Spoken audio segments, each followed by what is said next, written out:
I went through the Dark Souls 1, 2, and 3, including DLC, and I wrote down not all the bosses. I wrote down the bosses that I remember having a very particular fondness for reasons. Let's see if I've not done this exercise, but let's say that I'm familiar with the bosses of those games. All right, so the Dark Souls bosses are in alphabetical order because that was the list I looked at.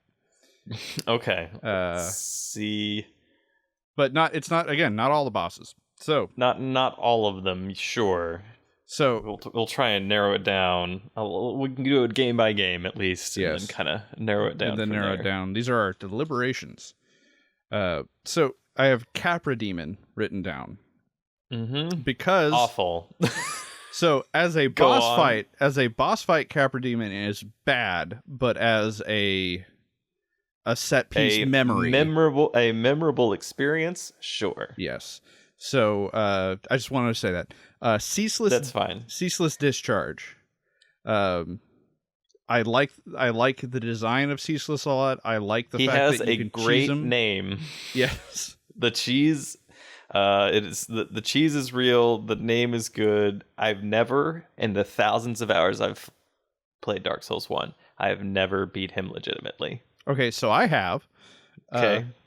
I required Puppy Shield and good armor, but I did, and it made Justin angry.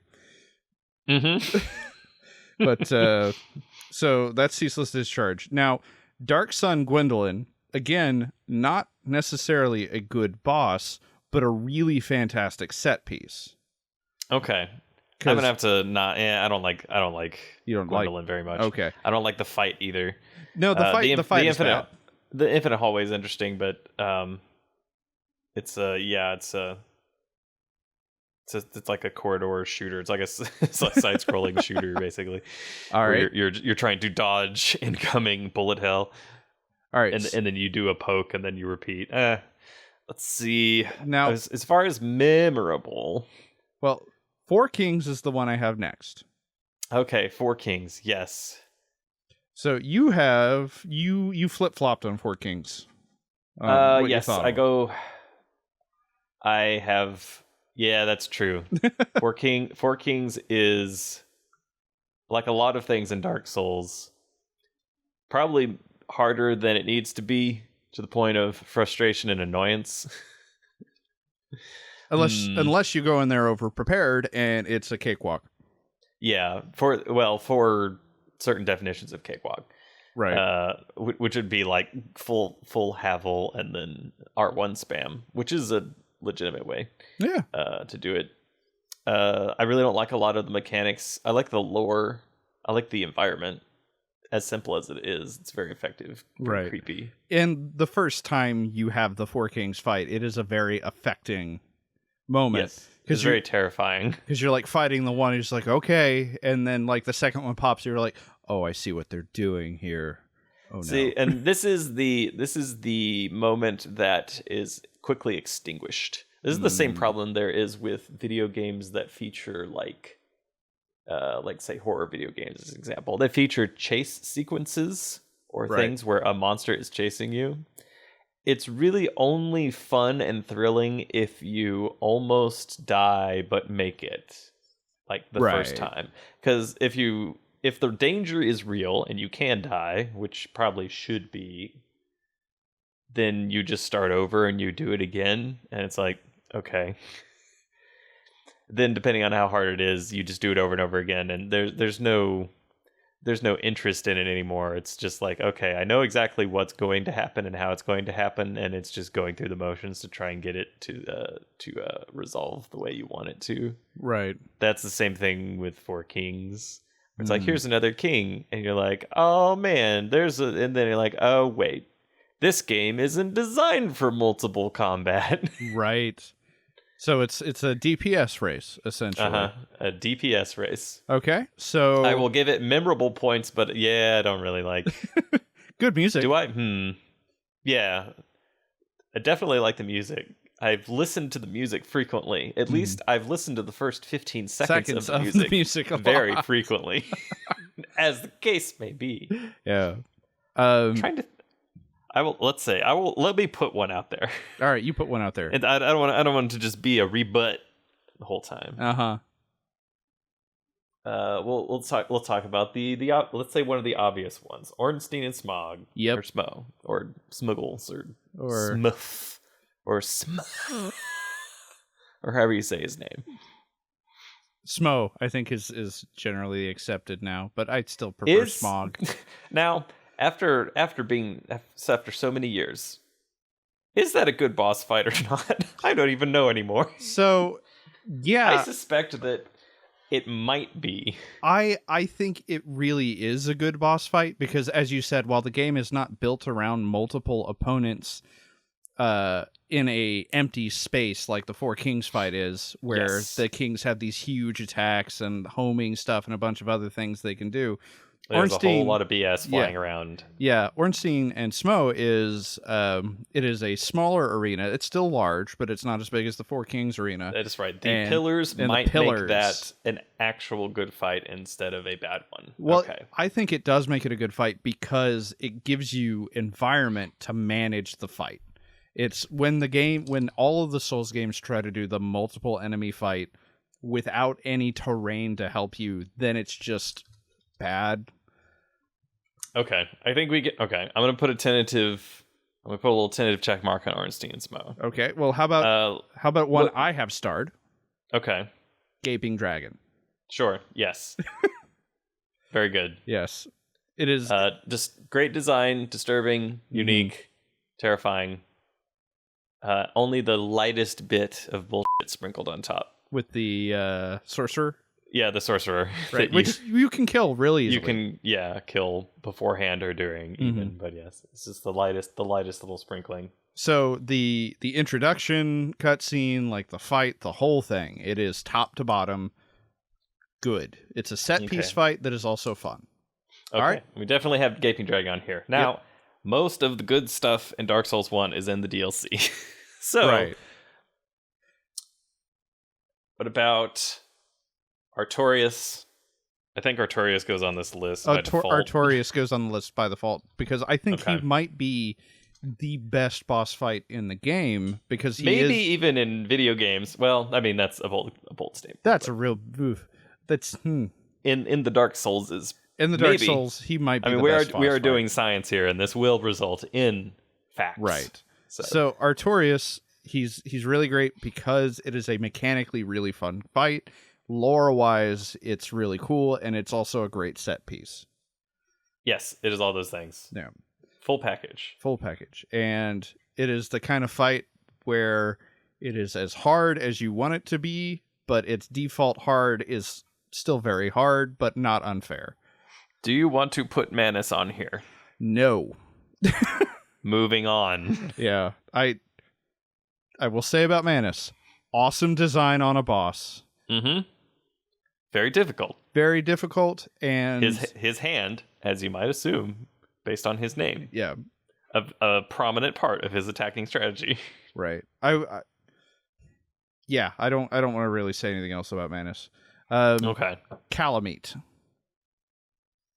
Yeah, it's fine. My experience... I like the big dragon fights, of which there are many interpretations. Yeah. As the games go along.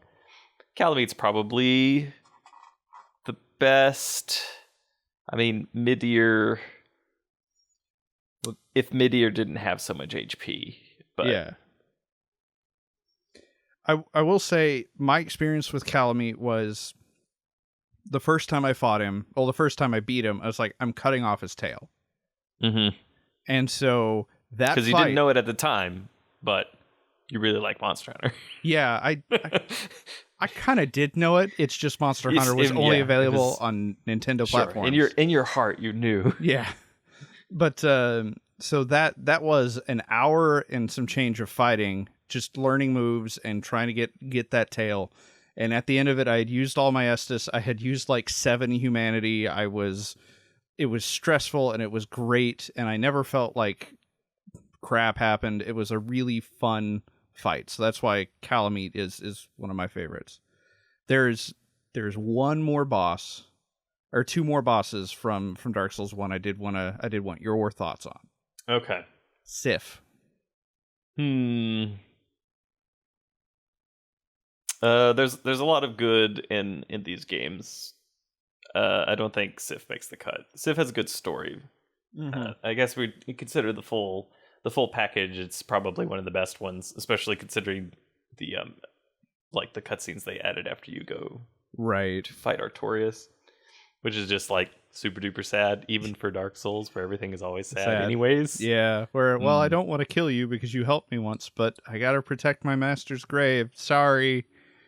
And then he's limping when his HP. So the only reason I think Sif doesn't necessarily make it, even though he is the best one of that kind of boss in the Dark Souls games, is because he is very easy to cheese.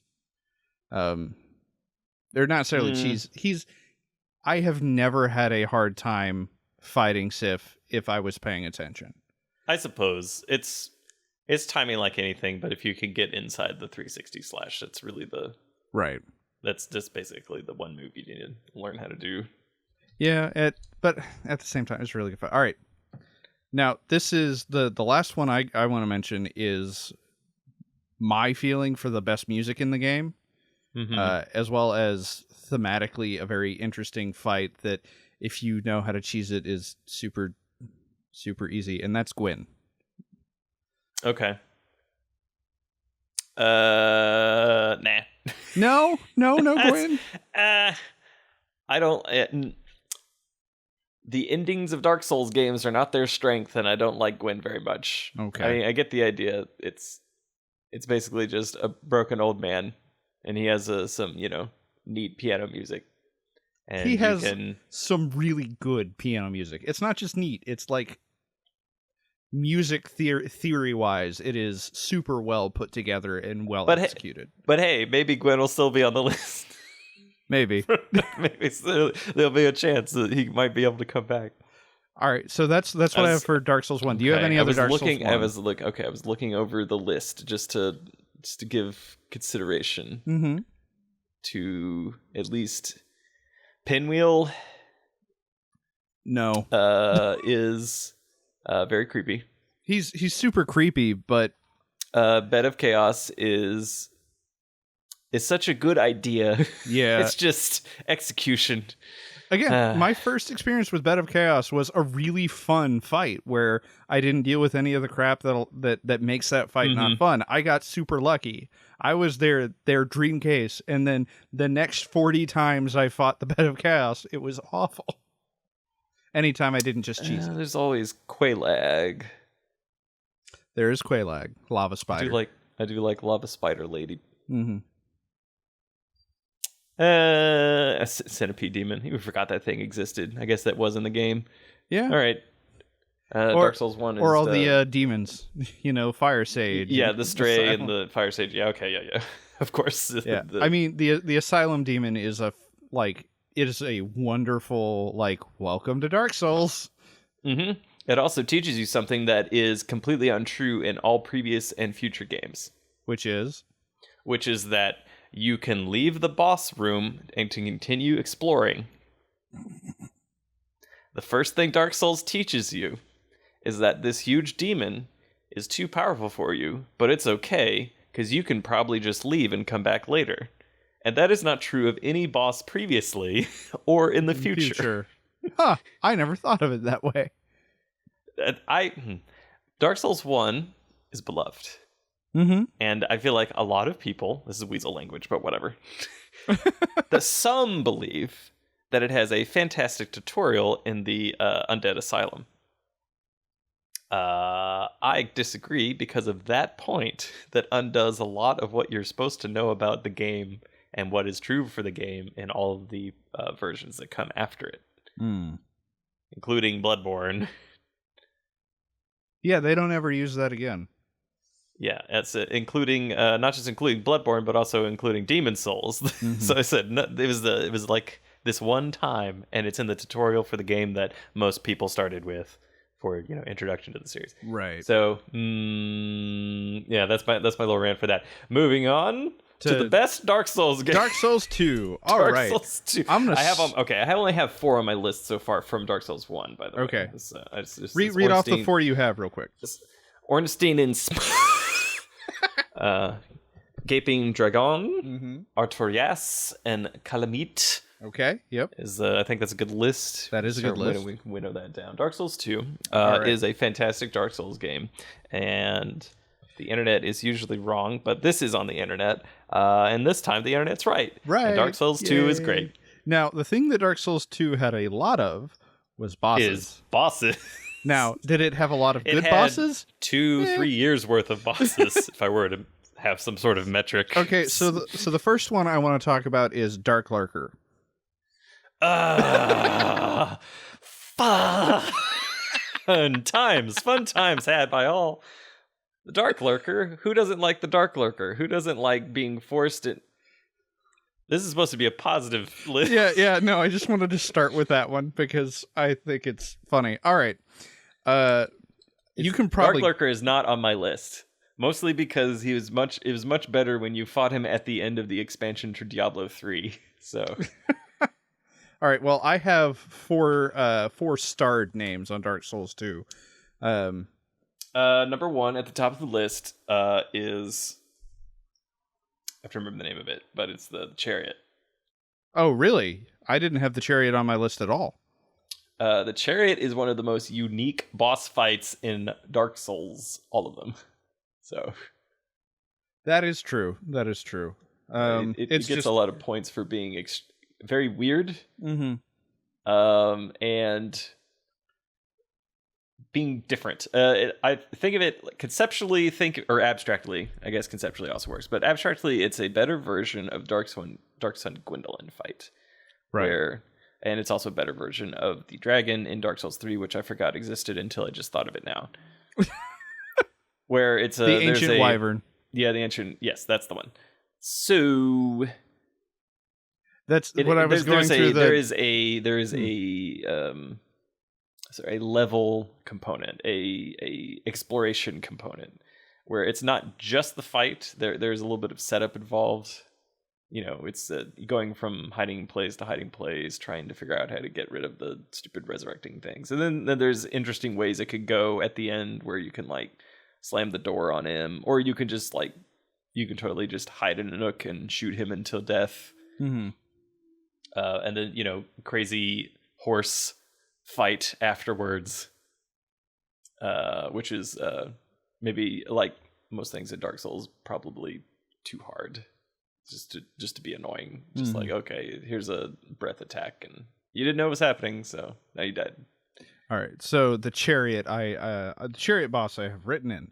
Now that is not who I had for my best boss fight of Dark Souls 2. For me, that was the Burnt Ivory King boss fight. Okay, yes. Right, because there's a lot of DLCs as well. Right. So the Burnt Ivory King is the other example of how Dark Souls can do multi-opponent combat well. It's by having multiple allies to help you with the multiple opponents. Mm-hmm. It's like having pillars, except the pillars have weapons and stab things. That's true. I'm going through this list again. Yep. Now, poor covetous demon. Stupid smelter demon. So the Burnt Ivory King it's just such a good set piece. It's such a fun fight.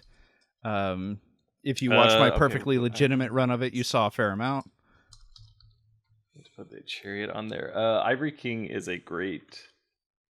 I was burned out, you might say. Already, and hadn't even gotten to Dark Souls 3 and Bloodborne yet. But it was, let's say that I was getting tired of the style. Right. So I don't have as glowing, you might say, praise for the Burnt Ivory King, except for the environment, and all of that is so good. Yeah. The old chaos is like the best. It's so creepy. Well, very epic. I also really like the fact that it was rewarding you for going back and exploring an area by giving you these extra allies. Yes, You I did like that part. Yeah, you could do the fight with just the one knight to help you. That seems miserable, but you could do it. Yes, well, the fight is miserable even with all of them because it takes so long to get to the part where it's repetition. It's why, let's say, Frida won't be on this list. Yeah, you might say. Well, that's later. So, Mm-hmm. so I know who your brothers vote for best boss fight of Dark Souls 2. I feel like we could do a write-in. I feel like for at least for the Fume Knight. For the Fume Knight, yes. There's just something that resonated. That fight is a fun fight. That was I would say that is the best dude in armor fight of Dark Souls 2. Okay. What about Velstadt? Velstadt, I never enjoyed that fight ever. Okay. It was really fun though when he came up with the Poison Queen, which is the only part of that fight I liked, which was just like, hey, here's the boss you fought from earlier. Yeah, here it is again. But so whereas there are a bunch of bosses from Dark Souls 2 that I do very much like and I remember enjoying a lot. There are environments in Dark Souls 2 that I didn't enjoy that much.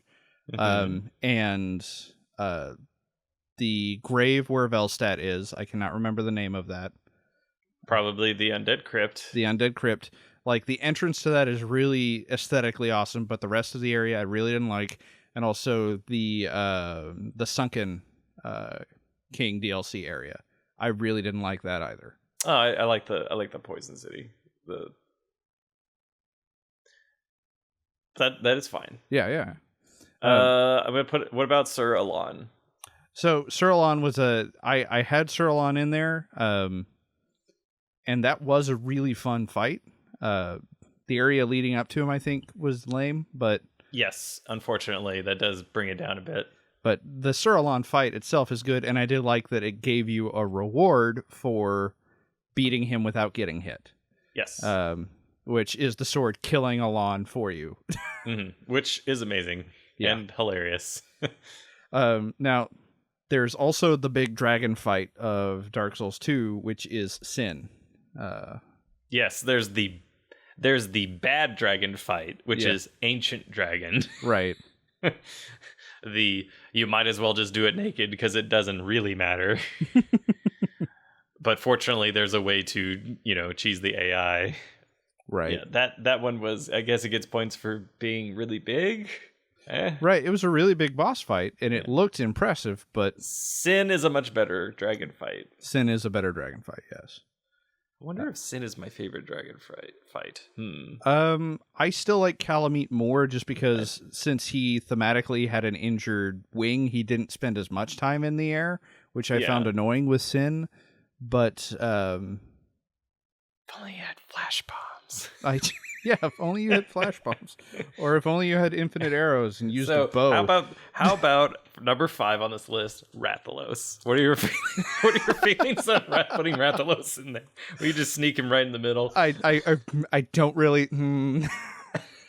I think it's our list. We can do whatever we want. I think people might notice if we put Rathalos. Besides, I don't think Rathalos is. I haven't captured everything in Monster Hunter World yet, so I don't know if Rathalos is even my favorite Monster Hunter monster. It is not mine, but it is the one that's been around forever. So right. Okay, set piece bosses. Putting Agnaktor. I don't even know what that is. It's from Monster Hunter 3 Ultimate, and some others, but is that the lava? Anyway. It's Dark Souls 2. Fine. Dark Souls 2. Dark Souls. Okay, set piece bosses. Demon of Song. Yes, that is on my list, and it will probably be on the list. Okay, that is a boss fight that I'm not necessarily the biggest fan of the fight itself, though I do really like the concept. It loses some points on the fight. It has I've talked about this at length in the Dark Souls 2 videos, but Dark Souls 2 is great because there's always something slightly different or unique about each of the fights, even if that thing is not particularly thrilling.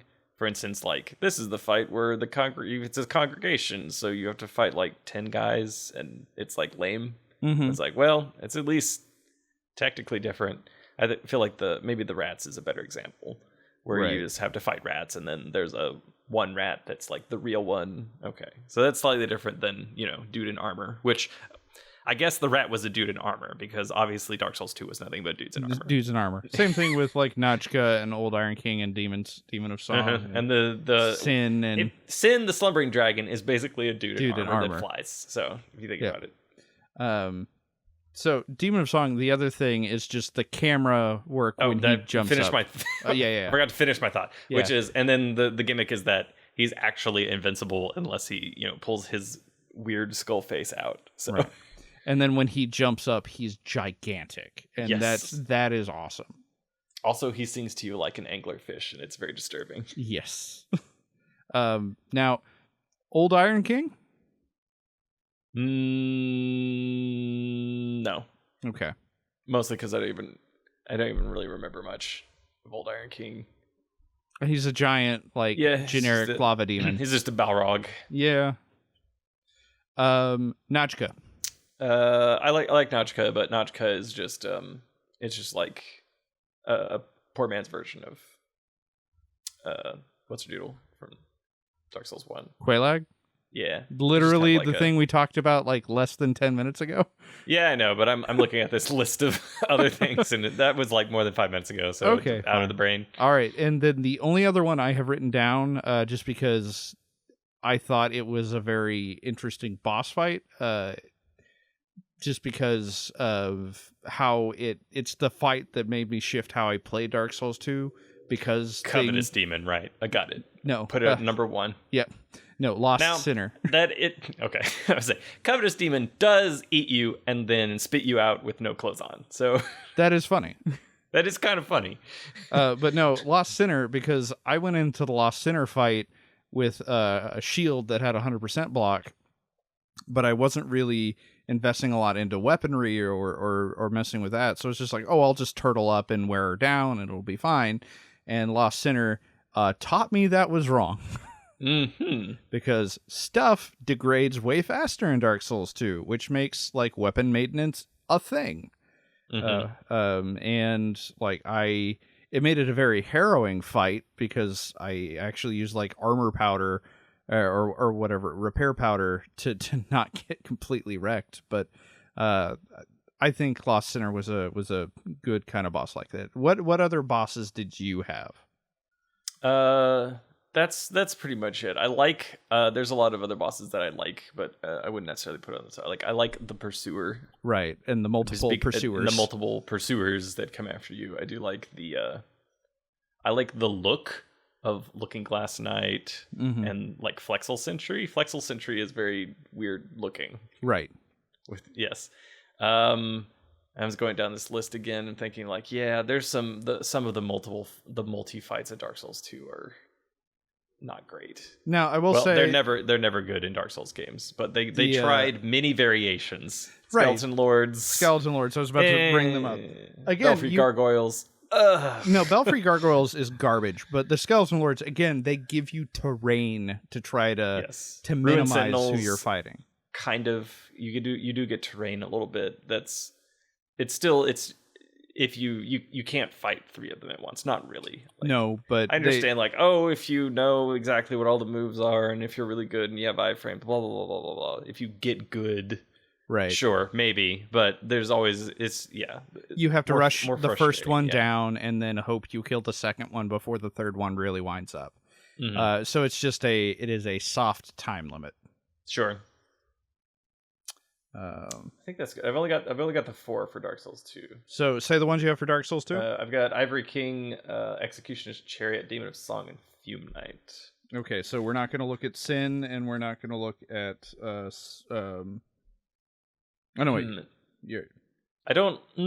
like Sin. I don't know if it's my favorite dragon fight though. Again, I guess maybe more, but Calamite probably, as far as like the dragons that are there. Okay. So I have Dark Lurker.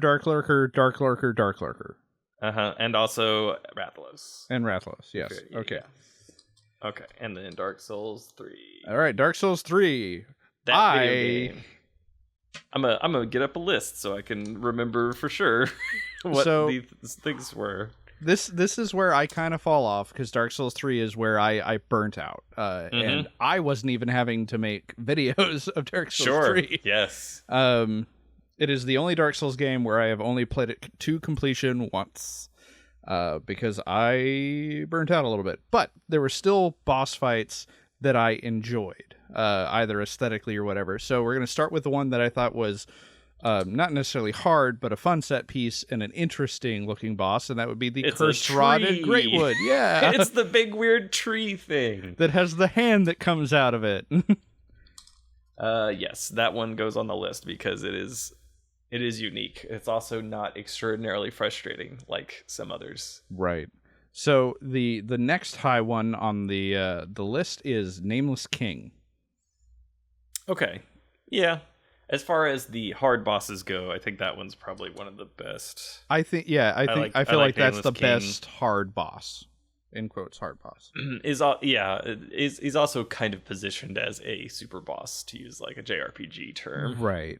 You don't have to fight him, but it is a good, like, closing the circle on a lore thing, and it's a fun 2-stage boss fight. Yes, also really good atmosphere. Right. There's a lot of literal atmosphere. Literal atmosphere that you walk on in order to actually do the fight. We'll just move right past Yorm. So yeah, no, we said our piece on Yorm. Yes, we did. Well, it's recorded somewhere, but right. So the Gundyr fights, Udex and Champion. Guys, we'll keep this positive. I think that Gundyr is a terrible, terrible, terrible, bad, horrible, bad first boss, because it is way too hard for the first boss of the game. Now, I'm going to say he is way too hard if you go in level 1, whatever that one is. The class Deprived. If you go in Deprived, he's really hard. If you go in as a knight, he's not that difficult compared to a lot of other bosses. Maybe so. This is maybe specifically for me. I hate that fight with a burning passion, probably because I was doing Deprived. You're but right. that might be part of it. We can't know for sure. Who knows? Oh. Also, it is a boss, and this is a trend that Bloodborne kind of started, which is that, let's say we'll take a brief Bloodborne aside. Okay. Bloodborne is a faster game where you can't do turtling and you have to be aggressive. Yes. I like dodging and doing like invincible dodge rolls things. I like playing Dark Souls that way too. But also, using a shield's good, but I like, doing like that last minute roll, and that feels good to get through an attack. That's the only thing you can do in Bloodborne. And they made Dark Souls 3 after Bloodborne, and it's by the same people, basically. And it's a lot of that is infected Dark Souls 3, where you're instead of offering different ways for bosses to be beaten, there are lots of things that are on what almost like invisible timers, where if you're not aggressive, you just die. You don't just die, but it's basically speedrunning it is always the best answer. There's nothing where being defensive will be better. Right. Because anytime that you can hit it one more time is one less chance for it to get to its like screen clearing attack or its like transformation that explodes the whole room and reduces you to 1 health or whatever. So like these are like Bloodborne concepts where it's like a boss that explodes and takes you down to 1 health no matter what. as a random example. Yeah. So I feel like that starts right at the beginning of the game, and maybe that's saying that it's a thesis statement about the way that the game will go now, which probably is true. Udex Gundyr does not transform until he hits a certain HP threshold. Sure. At I which don't point, know the specifics. So he transforms at an HP threshold, and I actually find the transformed Gundyr a lot easier because I'm not trying to parry him. But, to each their own. Yeah, to each their own. Yeah. Like, I thought, what was it, Calamite was a great dragon fight. You didn't. I thought it was okay. I don't. I mean, I like Calamite. It's just I Right. didn't think of it as like the top tier, like Right. some others. All right. Yeah, I don't like you. I also hate the fact that Udix prevents you from exploring. Right. There is no opportunity to, which much like the folly of Dark Souls 1 teaching you incorrectly that you can leave a boss fight if you need to explore or find better equipment. Dark Souls 3 just comes out and says, sometimes there will be a place where you have nothing and you can find nothing, and the only thing you can do is just kind of grind against this one thing. Right. No matter how much you like it or dislike it, until you get rewarded with finally being able to explore a part of the game. Right. This is maybe more focused heavily on boss fights as the ultimate sort of like the prize play moments. Those are the prizes. But right. I like exploring and finding stuff too. Which again, that's one of the things that colored me with Dark Souls 3 is that exploring and enjoying the areas you're running through is the thing I liked a lot, which is why Gaping Dragon I liked, or Ornstein and Smo I liked, or Artorias I liked, because the areas you were running through were interesting or whatever. But Dark Souls 3, it's just a lot of areas I didn't find very inspiring. But again, both of us were a little burnt out at this point. Sure, that is going to happen. Nothing but embers. So here's a boss I think you liked, and that was Pontiff Sullivan. No. Yeah. Again, it's another hyper aggressive Bloodborne style boss using Bloodborne style moves that in its last phase greatly punishes any kind of defensive play, because it just starts adding more and more attacks, and its clone is here now. It can do attacks too, whatever. Moving on. Right. I will say, but Jeff, you can parry it. All right, never mind. You can. That's true. That's what the speedruns do. That's what they do. All right. Soul of Cinder. Let's see. Is there any other ones? Oh, there. I also have Deacons of the Deep and Volnir and Aldrich written down, because they weren't necessarily fun fights, but they were really fun set piece moments. Like, yeah, I guess we can say, what about Soul of Cinder? All right, so I like the concept of Soul of Cinder, where Soul of Cinder is the best last boss fight in a Dark Souls game. Right. I don't like fighting Soul of Cinder, though. Sure. So it is a well, I would put Angry Old Man on here probably before Soul of Cinder. Not Gwen, the other angry old man. Wait, which angry old man? Oh, Gwen? Gale. Ah, well, we haven't hit Gale yet. Sure, that's a preview. I think Soul of Cinder is a great last boss, especially thematically, where it goes through its different phases and whatnot. No, I think that is amazing. Like, I don't enjoy it breaks fighting all the other boss patterns except for the dumb multi-bosses, when it just, has a surprise health bar, but actually it's even easier because then it's just Gwen. So right. I'm super happy with Soul of Cinder. I just don't like fighting Soul of Cinder, if that makes sense. Yeah, that makes sense. I think that's it for base Dark Souls 3. Right. Now there's other things that are let's see. There's other things that are there's nothing else. I'm going through this list and I'm just like, Old Demon King, forgot it even existed. Wolnir is just a gimmick. Yorm's a gimmick. The Ancient Wyvern, which I forgot about. Yeah, the Ancient Wyvern is a bad version of what I think was much better as Executioner's Chariot. Mm-hmm. Osiris or Osiris. I kind of forgot he existed too. I was like, oh yeah, that guy. The instant 0 frame warning charge, right. I was like, hey, that guy is. There's like, Lothrix, the Lothrix. The Lothric the brothers, the twins, the twin princes. Mm-hmm. That's a weird fight. But it's also just teleporting and magic spam. Right. So I don't know. I mean, Aldrich is, I thought thematically really interesting, just because it was, here's the God Eater eating Gwendolyn and controlling Gwendolyn. Like, that's interesting. It's very, very, very grimdark, and also his design is great. Insofar as it's just gross. It is pretty gross. But that is true. But yeah, so we've mentioned him. All right, so let's talk about the Ashes of Ariandel. I hate Sister Frida so much. There aren't any good bosses in Ashes of Ariandel. There's a bad Sif and a bad XP of Maria from Bloodborne. Yep. And this is not the only time that Maria from Bloodborne has been exported from Bloodborne into Dark Souls. Right, not even in the same game. Again, there was Abyss Watchers, which we did not talk about. Would they make the list for you? No. Okay. They make the list of things that were exported from Bloodborne. Right. Okay.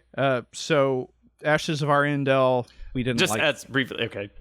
The reason that I don't like Frida is because you fight 3 consecutive bosses, which, unlike every other boss in the game, even in things that were established in Dark Souls 1, which technically, I guess, the losing my thoughts again. Bed of Chaos. Mm-hmm. For some reason, I couldn't remember the name. Bed of Chaos, for some reason, you could save in the middle of, basically. Yeah. Which is great because that's an extraordinarily frustrating boss because it's nothing but one-hit kills. Right. It saved your progress. In that it fight. Saved your progress, which that's not true of that's not true of other bosses at all. Right. But when you beat a boss, it's dead. Unless it's Dark Souls 2 and you're using the great, boss reviving system in order to make the game as difficult as you want it to be. And then to without having to replay the entire thing. Without playing the entire game again. And you can farm and you can get, Dark Souls 2 has very good gameplay design decisions. Yes. But you beat Frida. She's dead. She comes back. You have to do a double boss fight. She's dead. She comes back again. And now she has like Maria's moves from Bloodborne or whatever. And she's gone Super Saiyan or whatever. And then you die. And then you do the whole thing over again. It is extraordinarily frustrating. Mm-hmm. Because there's it's like, why wouldn't it just start at the last phase? Like you've beaten the bosses. Every other boss, when it dies, it's dead. You're the undead that comes back. Right. Moving on to the best part of Dark Souls 3 and the worst. Oh man, the stupid church fights. The spear of the church is so bad. Right. Midir is okay. I like Midir as a dragon fight. It's just too much HP. It's way too much HP. It was just the point of being very, very boring. And the double demon, triple demon which prince. I forgot about. I forgot about it until just now. It's like they were running out of ideas or something. Because even in Dark Souls 3, the old demon was like, oh, it's kind of recycled from kind of the Fire Sage. And it's like, okay, it's just that again. Maybe that's the last demon. But it's like, no, it's not really the last demon. Is it last demons? Or what even is? Who knows? Doesn't matter. So it both of the DLCs, Ashes of Ariandel struck me as we're kind of out of ideas, guys. But everybody liked the painting, so we're gonna bring that back. Mm-hmm. And then Ring City is a great end to Dark Souls. Right. Ring City is just like, all right, we gotta close it up. Do we have any other boss ideas? No. Well, crap. So yeah, a lot of it is rehashed. Mm-hmm. So it's like demons again, I guess, and there's a second form, or like people like Demon Souls, so let's copy paste another boss from Demon Souls, except make it more even more frustrating.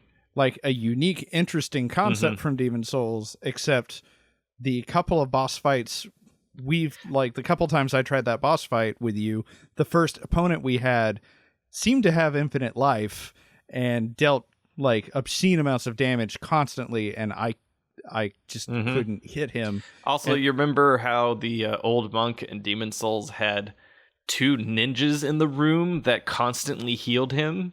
Oh, wait, no, that didn't happen. No, that didn't happen because that would have made that fight just frustrating and not interesting, which is what this was. I forgot about the ninjas. I was more upset by the undying guy I fought. There's some PTSD. Okay, we'll move on to the actual greatest fight of the Ring City, which is Gale. Right. Which is just an angry old man with 1 health bar and a bunch of attacks in a great location. Yeah. And it's just, I don't know. The Gale is the Artorias of Dark Souls 3. Yeah. There's a lot of similarities, conceptual similarities with a character that is, well, not mentioned really in the main game, but was featured prominently in Ariandel, at least. And has, sort of his tragic story like everyone does. Mm-hmm. And is more or less just a 1-on-1 fight or a 2-on-1 or a 3-on-1 fight. Right.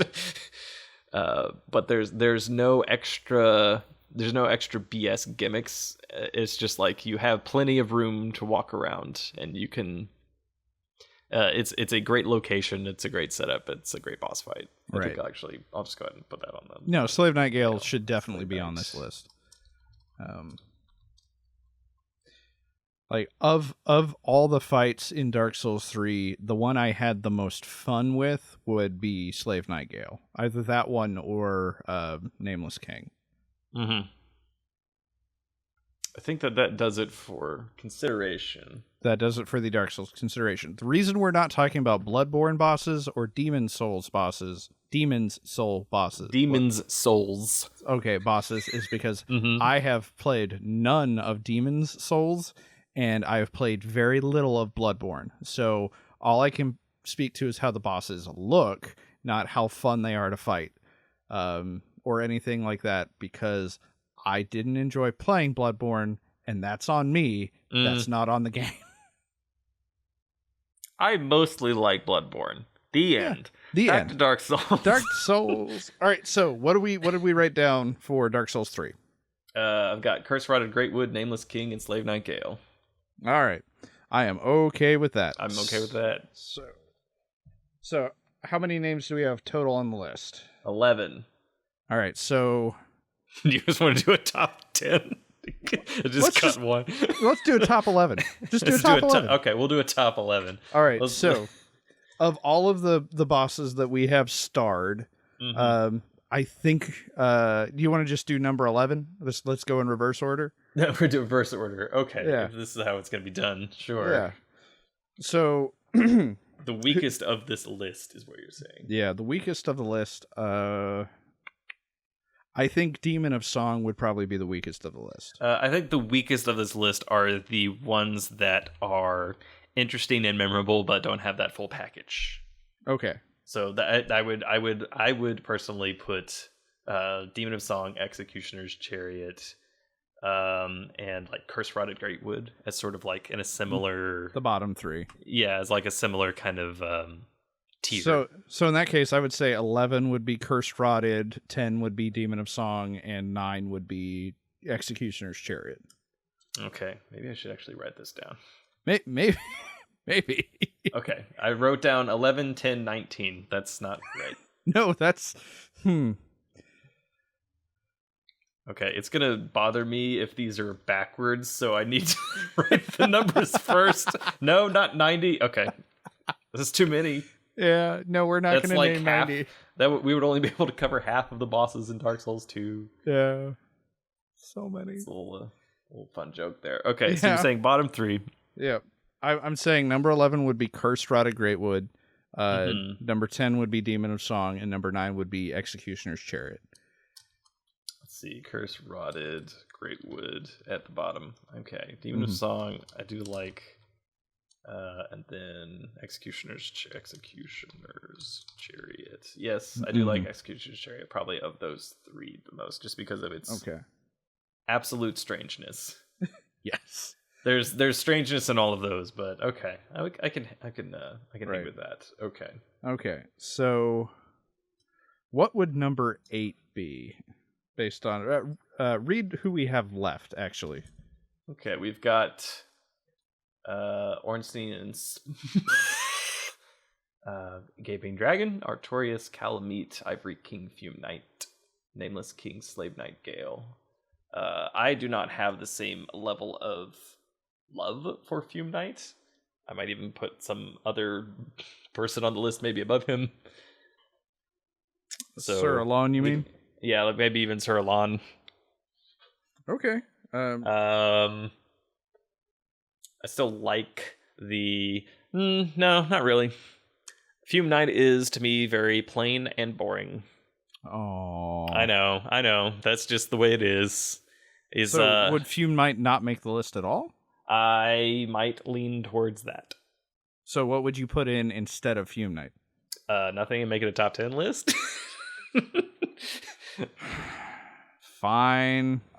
Let's do that. Convince me. I mean, I have heard plenty about the if I were to do devil's advocate against myself, I'd say that one of the main reasons that Fume Knight would be beloved by, let's say, someone who is related to me, yeah, is most of the time spent co-oping. Right. So there's just like a boss that's like very hard, and then like it clicks with you, and then suddenly you're like, oh, I know how to dodge this, and then you go and you do co-op to help other people, and you do that a lot. So just like to like kind of perfect this boss and help people through it. Mm-hmm. Is very satisfying. The thing that I did the most, probably the boss fight I have done the absolute most of all of Dark Souls, and this shouldn't be very surprising, is Ornstein and because of this reason. So I was like, this is extremely difficult. Eventually was able to beat it solo, and I was like, it is a great bonding moment with strangers to go in and beat the out of them. So there literally dozens and dozens. I've played more hours of Dark Souls 1 doing Ornstein and Smo just by themselves, co-op helping, probably, than I've played most other video games by themselves. That's that I never did a lot of co-oping outside of playing with y'all, so I don't really have that experience with any of these bosses except for Ornstein and Smo, actually. Mm-hmm. All right, so we're gonna go ahead and cut Fume Knight. Okay, we'll have a top 11, and number 8 is blank. All right, that works for me. Okay, number 8. All right. Oh, so I think the next one should be either Gaping Dragon or Calamite. Okay. Mainly because we'll do Gaping Dragon because Calamite has difficulty. Right. In addition to all of the other things, Gaping Dragon is very easy after you get to it. It is gross, and the environment is great, and there's some gimmicks, and sometimes it eats you, and it's gross mouth stomach. Yeah. We'll say that doesn't necessarily look like a mouth stomach, but it is definitely a mouth stomach, if not other things. Mm-hmm. And sometimes it pukes everywhere. And its puke is acid and will break all your stuff. Acidic. Okay, I can put Gaping Dragon down on there. So. All right. Okay, I'm not actually going to have number 8 be blank. That bothers me. I was wondering how long until you would fix that. All right. See, you're doing this list on a computer. I'm doing it on paper. Yeah. Using magic. Right. All right. Let's see. So you want to put Calamite next? I think so, just because these other fights I had a lot more fun with. Mm-hmm. Okay, getting down to it. So this is the final 5. Yeah, it's the final 5. This is like a... Okay. So I think Burnt Ivory King would probably be... Well, I think Burnt Ivory King was a better fight than Alon. Alon I don't have on this list. Oh, so. Alon's not on the list. So yes, Burnt Ivory King does beat Alon in this list, which I did not have him written 1, down 2, on. So. 3, 4. Oh, right, I counted wrong. Oh man. All right, so I guess Burnt Ivory King would have to be next. Just looking at the other bosses, though. Yeah, well, I think that's. Yeah, I think that's fair. I am not as not as keen on the actual fight of Burnt Ivory King. right.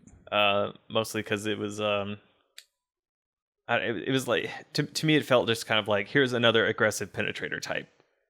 So it's super huge sword and you can block, but it always does chip damage, and you can dodge, but it's super wide range, and et cetera, et cetera, et cetera. So there was a little bit of fatigue. Like I said, the fatigue was setting in. Yeah. Yeah. So Burnt Ivory King would be next. All right. Okay. So that's number 5. Number 4.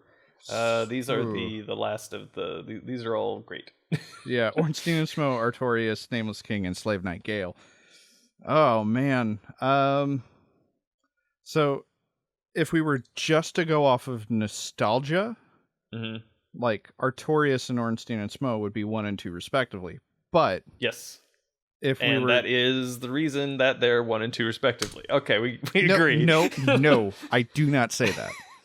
That's what I heard. I think the thing is, Nameless King was a really fun fight, and Slave Knight Gale was a really fun fight. I'd put Slave Knight Gale above Nameless King, right? Because they both have great atmosphere and all of this stuff. Nameless King still has multiple phases where you restart, and then for some reason you have to do the first phase again, even though you've already killed his King of Storms or whatever. So put Nameless King next, regardless of how the top 3 break out. Okay. Nameless King would be 4. Yes, that's because I personally dislike that trend, which is add more health bars or add more phases that you have to repeat. So all right. So the question is Slave Knight Gale better than Ornstein and Smo? That is, I feel like it can't be. Now I'm gonna. Not just nostalgia-wise, I'm going to give you like a legitimate reason why I think that would be true.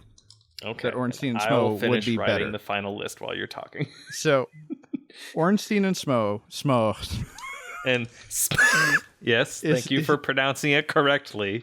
Is the only time in all 3 of the Dark Souls games where they did multiple opponents really well.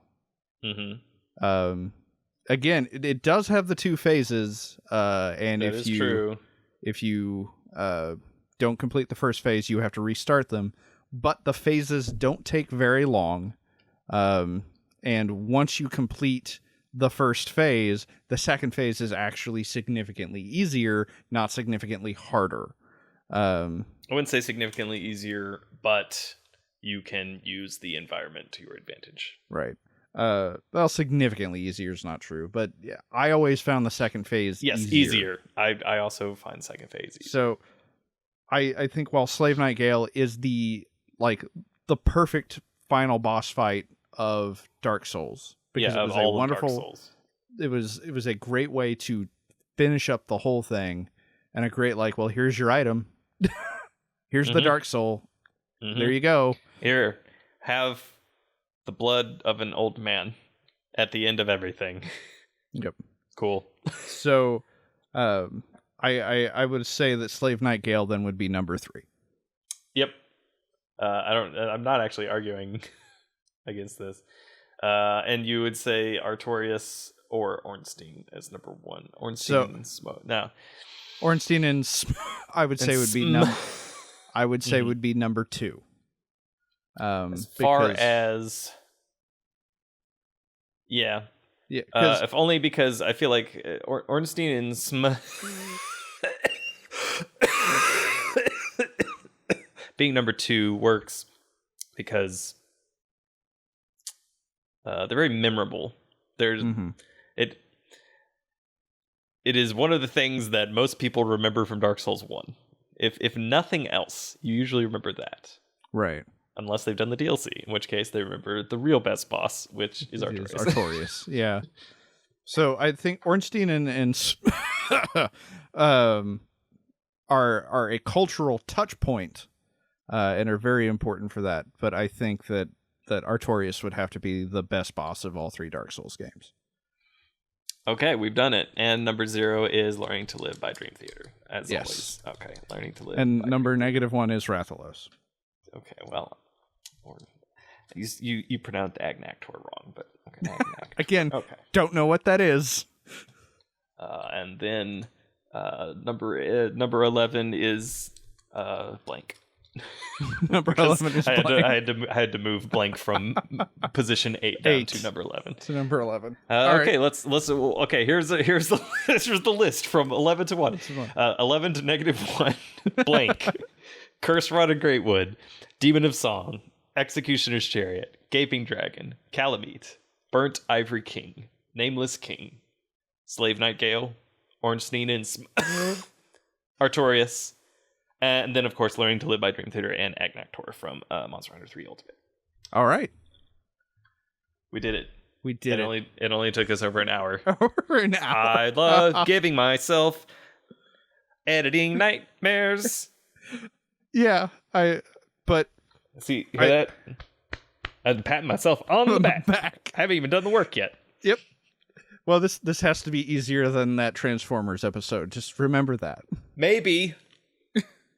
We'll see. We'll see. So if you've enjoyed this long talk down memory lane, that whatever.